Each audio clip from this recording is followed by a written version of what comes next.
Okay guys, and this is the elephant sketch now. It's all complete. Okay, it's very much about shaping it on the page, getting lots of tonal value in, trying to make it look three-dimensional, and really focusing on the texture and the surface of this animal. And this is why we've obviously decided to use soft leaded pencils, 6Bs and 2Bs, just to build up all of that tone and just create that lovely sense of texture. And this is the rhino sketch, you know, this like amazing prehistoric animal. It's just so full of layers, so full of texture. And again, the pencil line, the use of pencil, the use of the soft leaded pencils just really lends itself. And what I find particularly interesting about this is how some of those initial contour lines that you can see here, which are obviously wrong. I mean, that ear is way too big, but that line is just putting down a marker. It's just marking out the point, a bit like the animal might mark out its territory. So you know that the ear needs to go there. Oh, it's too big, never mind, let's make it smaller. And I think that shows the kind of the journey of learning, okay? And this is the ostrich sketch, all complete now, very much about trying to simulate the texture of the feathers, the light feathers, the dark feathers, and there's this really cool, amazing shape of its neck and its head, and how it's got these legs that just kind of frame it down at the bottom. So a really kind of iconic shape. And again, we chose to do this in pencil, soft leaded pencil, so we could bring out lots and lots of texture and lots of tonal variety. Okay, so this is the camel sketch, all complete now. Again, using soft leaded pencils just to really try and emphasize its three-dimensional quality, especially emphasizing its tummy here, but also using the pencil to also try and express something about the contours, the direction of its body shape as well. So the hatching technique changes direction, especially around its face, around its neck, and then around its body to create that wonderful sense of volume. Okay, and here we have the sea lion, all complete now. The sketch is complete. And again, it was great to use these particular materials of the Tombow brush pen and the fine liners just to create this, again, this sense of volume, but also to do this layering effect. So we put the kind of the mid-grey brush pen effect on first to shape it all out, and then go over it with the hatching technique. But as we've done the hatching technique, it's about following the contours of the body to give it that really lovely sense of mass and solidity, and then some really strong, dark, black shapes around the bottom, so it kind of sits on its space. Okay, and this is the giraffe sketch, all complete. And this has got so much character to it, you know, it's a real personality, this guy. It looks like he's just about to lean over and hopefully get himself a nice drink in the water. And again, the materials that we've used, the brush pen and the fine liners, is hopefully compatible with the nature of this animal. You know, using lots of different techniques to shape out the wonderful markings. So doing some of it with brush pen, doing some of it with hatching, changing the hatching technique as well, going up and down sometimes, going from side to side, also using lots of hatching techniques to really bring out the shape and the modelling within the face. And this is our little baby chimpanzee, all complete. Now this one's taken a little bit longer, and it's been great fun to do. It's been just wonderful, slowly building it up, because there's lots of different tonal values in this. It's not just the amazing shape of the monkey, you know, nestling between these two branches and all the different kind of angles that it's got from its feet and its hands, but there's also a lot of different tonal variety going on. So it's trying to build up that tonal variety, but also to suggest the texture.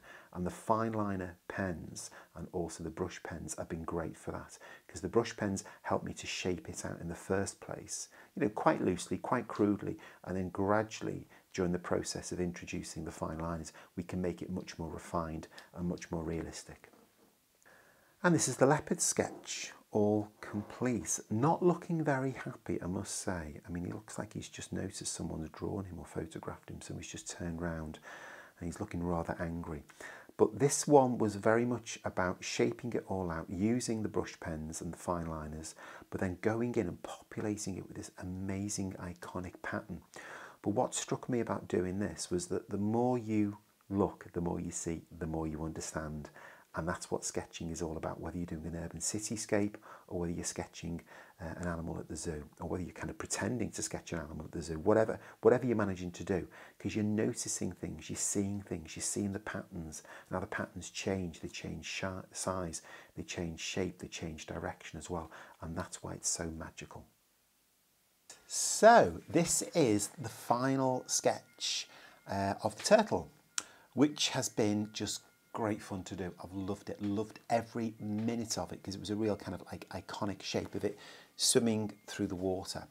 So just to recap, we put the watercolour on first, very, very kind of abstract in terms of the relationship between the colours, letting them bleed in together, really focusing on the shape, merging the head and the shell and the flippers all together. Then we went over it with the brush pen to develop some of the patterning, and then finally we went over with the fine liner to really start taking a line for a walk, to really show all this beautiful texture and the age and the real character of this particular sea creature. So I think this technique of the watercolour, the brush pen and the fine liner has been perfect.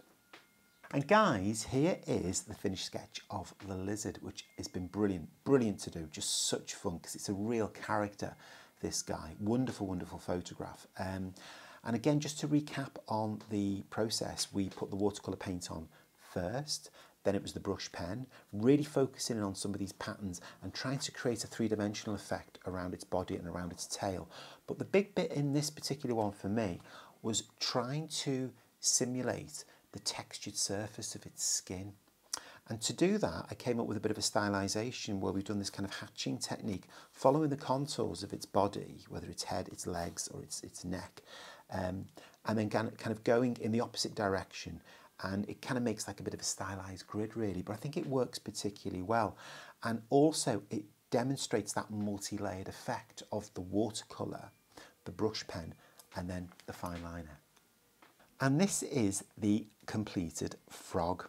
Now, I must say about this, I'm rather proud with the eye, because I don't really do animals. I mean, I kind of do them at the moment because we're teaching a workshop, but it's not something I normally do. I normally spend most of my time doing like windows and doors and street scenes, but I'm quite proud of the eye.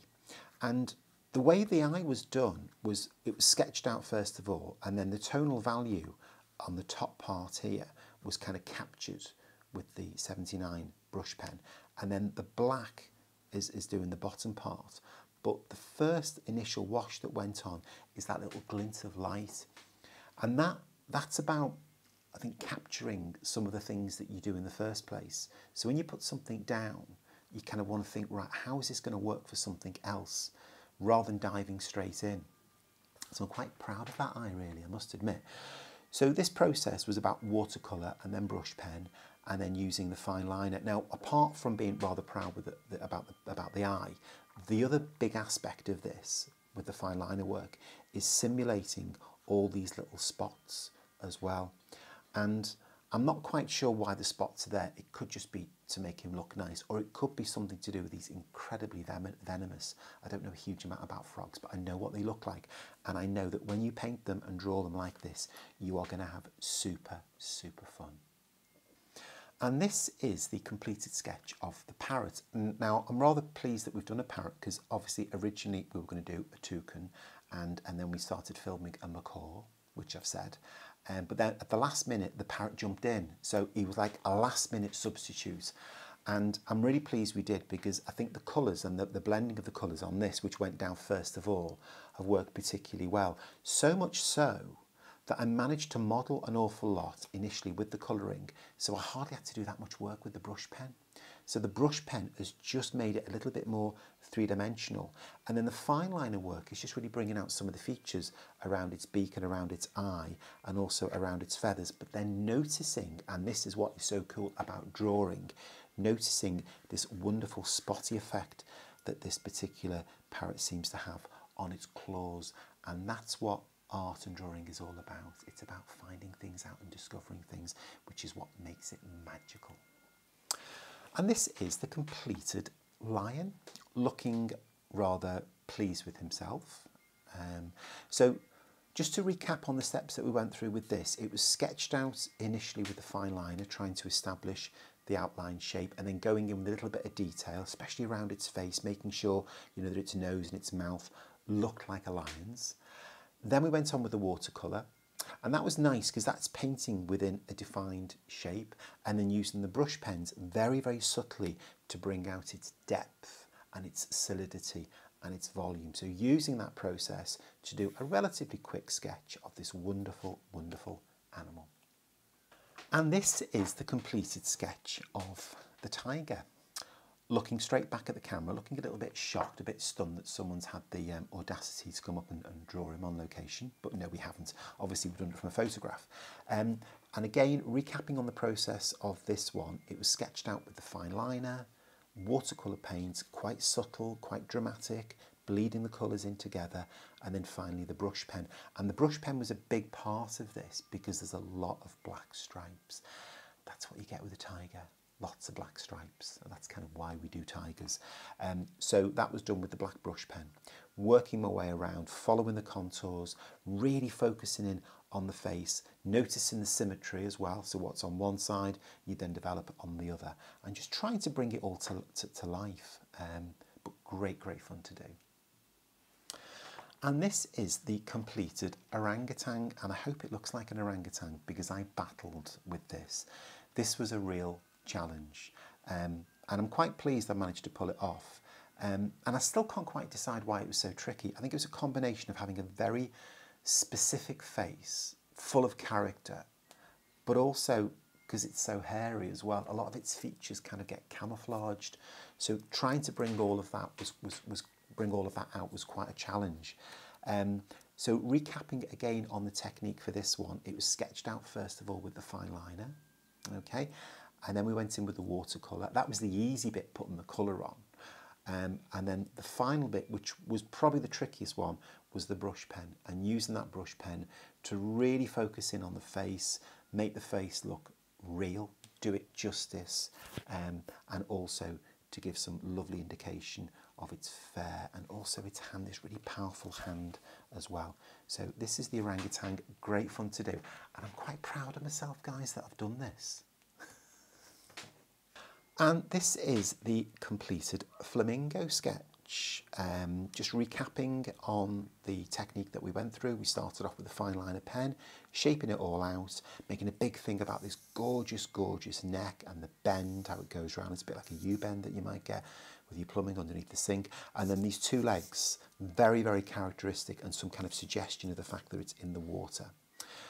Then we went in with the watercolour paint, again very subtle, using lots and lots of white to mix in with the reds to give lots of pastel shades, and then finally using the brush pen.